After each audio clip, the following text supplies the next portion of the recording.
Hey everyone, welcome back to my channel.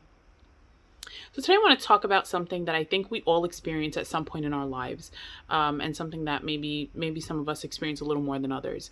And I wanted to hopefully walk through a little technique that we use in therapy called CBT to help you guys challenge your negative thoughts, right? And the topic, as the title says, is challenging our negative thoughts. And like I said, we all get them. So let's first try to understand why, as human beings, we kind of hone in on the negative, right? And we focus more on the negative rather than the positive. If you look at it from a primitive standpoint, and back when cavemen were going out hunting and things like that, let's say a caveman was to go out and hunt for food for his family. He would, of course, go look for, if there was a patch of grass, vegetables and fruits and things like that, he would be able to harvest that food and bring it back to his family. But at the same time, if he's going out into the wild and hunting and there's a tiger, right, or a mountain lion or something that's going to attack him and potentially harm him and kill him, he would have to ignore the patch of vegetables that he can take and focus more on the danger that he is potentially putting himself in. So to sum it up, basically, it is a survival skill that we have. We hone in on the negative things in our lives because it is for survival. Similarly, bringing it to a little more modern day example, if we're at work, right? We're at work and we do so well at work, and we're getting all this praise, and we come in on time, and we hand in our assignments on time, and our boss is very friendly with us, and he likes us and compliments us on our work and everything. If we miss an assignment or do one wrong thing, and then our boss calls us into his office to talk about it, and he says, this is a slip up, this is a mistake you made and whatever, you tend to focus on that one comment and forget everything else. Why? Because that is potentially a danger to our livelihood, to our job. It is potentially a reason to get written up or to get terminated or to affect our work in some way, right? So that's why we hone in on the negative. From a human survival standpoint, we kind of tend to look at the negative. And when it comes to emotions or things that happen to us that make us feel a certain way, we hone in on we focus more on the negative because we're uncomfortable. It makes us uncomfortable. It threatens our peace. It threatens our peace of mind. It threatens our comfort. It threatens possibly our living situation, our relationships, right? So we focus on the negative for those reasons, okay, as human beings. Now, with that being understood, we are able to control it a little bit, okay? We are able to, a lot in my opinion actually, but we are able to control the way that we think and the way that we perceive certain things. And just as a side note, if it's okay to focus and to look at the negative if you're trying to improve it. But if it's becoming to the point where you are, unable to live happily and it causes you a lot of stress and anxiety and depression, this is where it becomes a problem. And this is where I encourage you to go to find help or seek a therapist to talk it out and maybe kind of work on different techniques and different ways that this can help you, that challenging negative thoughts can help you. But when it becomes this uncomfortable place and we start to focus on these negative thoughts, this is where I hope that this tool will help you. So there's something in therapy called cognitive behavioral therapy. And what this is, or the theory behind it, is that our cognitions, our thoughts, our behaviors, and our emotions are all related. Okay. The way that we think about something affects the way that we feel about it, and then it affects the behavior that we have after that thing.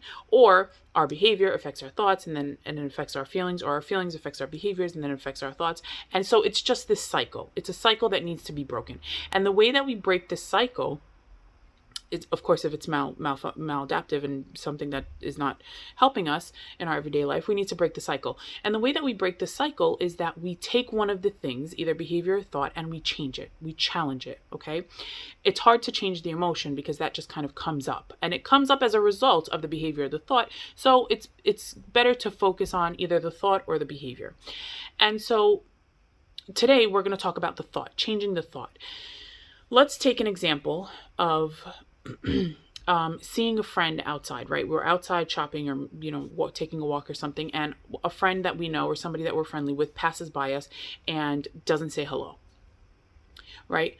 We can automatically think, which, some people can think that, oh, well, why is she acting that way? What's going on? Why does she have an attitude? Why didn't she say hello to me? Why did she not see me walking here? Right. And then you start having this like internal dialogue of why she didn't say hello to you. Meanwhile, you have no idea what's going on. You don't know why she didn't do it, but you're kind of making up your own assumptions. And then what does that lead you to feel? That leads you to feel hurt, offended, isolated, upset, angry, right? You start to feel these things. When you start to feel these things, your behavior is going to be what? Well, the next time I see her, I'm not going to say hi. I'm going to, unfriend her on Facebook. I'm not going to text her anymore. I'm not going to, whatever, right? You start to behave the way that you feel, right? You start to react to the way that you feel, all because of what you thought, right? There can be another scenario where you're walking outside, same friend passes by, doesn't say hello, and so you think, oh, she must be very busy, or she must be in a rush to get somewhere, or she may have a lot on her mind where she didn't even get to see me, or maybe she wasn't even looking in my direction and she didn't see that I was walking, on the same side or whatever, on the same street. And so how do you feel when you think that way? You feel like, oh, okay, it is what it is. I'm neutral. I don't really have, it's okay. I'll just move on, move past it. And so the behavior is what? That, okay, the next time, maybe I will check up on her. Maybe I'll call her and see what's going on, or the next time that I see her, I'm going to act normal, maybe mention it. Hey, I saw you the other day and you didn't say hello to me, or, I wanted to say hi, but I didn't get a chance to, or whatever the case is, right? But you see how in both scenarios, you have the same exact events happen, right? The same thing happened. The only difference is that with one scenario, you worked yourself up and had all these thoughts that made you feel so badly, and then it affected the way that you behaved. Scenario number 2, you challenged those thoughts. You didn't say, oh, she probably just has an attitude today or something, or she doesn't like me, or, she's mad because I did this, this, and this.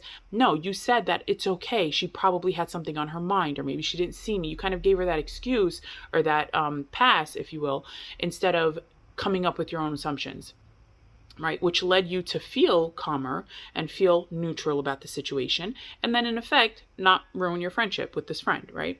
So, and I know this is a very simple example, very basic example, very, I know that our lives are so much more complex and so much more, this was very one-dimensional kind of, and it was very simple. I know that our feelings are more complex, our lives are more complex, but this is a tool. This is just one small tool that I highly encourage you guys to use. I've used this personally in my personal life and in ways that have helped me so much. I use it with my clients, and we go over it and over it and over it, and it's like a muscle that you have to build. It's just something that you have to continuously think of and continue and actively think of. Right? It's so easy to get caught up in like the negative feelings and the bad stuff.